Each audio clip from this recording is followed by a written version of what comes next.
সূরা ইখলাস কতবার পড়লে আপনি সাথে সাথে ফলাফল পাবেন এটা অনেকেই জানে না। অনেকে জিজ্ঞেস করেন যে হুজুর সূরা ইখলাস কখন এবং কতবার পড়লে এটা সাথে সাথে ফলাফল পাওয়া যাবে। এটার জন্য সবথেকে ভালো যে সময় সেটা হচ্ছে শুক্রবার দিন আসরের নামাজের পর থেকে নিয়ে মাগরিবের আগ মুহূর্তে। এই সময়টুকু আপনি যদি সূরা ইখলাস পাঠ করতে পারেন তাহলে সাথে সাথে এর ফলাফল পেয়ে যাবেন।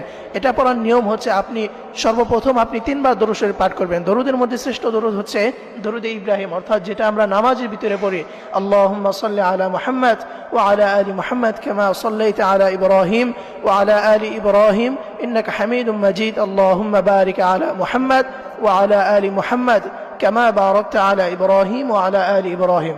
আপনারা এই দরুদটি পাঠ করবেন, অথবা আপনি যদি এটি না পারেন তাহলে আপনি ছোট্ট দরুদ সাল্লাল্লাহু আলাইহি ওয়াসাল্লাম এটাও পড়তে পারেন। আপনার হাতে গুনে গুনে 3 বার দরুদ শরীফ পাঠ করবেন।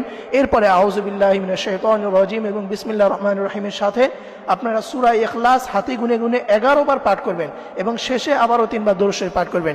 এটা যদি আপনি শুক্রবার দিন আসরের নামাজের পরে আপনি যদি এই আমলটি করে আল্লাহ তাআলার কাছে এভাবে চাইতে পারেন, আল্লাহ এই সূরা ইখলাসের ভিতরে আপনার পরিচয় রয়েছে, এই জন্য আমি এই সূরাকে অনেক ভালোবাসি, অনেক মহব্বত করি, অতএব এই সূরার উছিলায় করে আপনি আমার জীবনের সকল অভাব দূর করে দিন, আমার যত সমস্যা রয়েছে সকল সমস্যা আপনি দূর করে দিন, আমার রিজিক আপনি বৃদ্ধি করে দিন।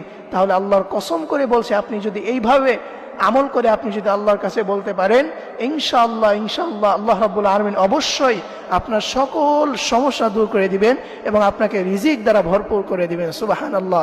এজন্য প্রিয় ভাই এবং প্রিয় বোনেরা, আমার শুক্রবার দিন আসরের পরে এই সময়টুকু খুবই গুরুত্বপূর্ণ সময়, এটাকে হেলাই খেলাই কাটিয়ে দেওয়া যাবে না।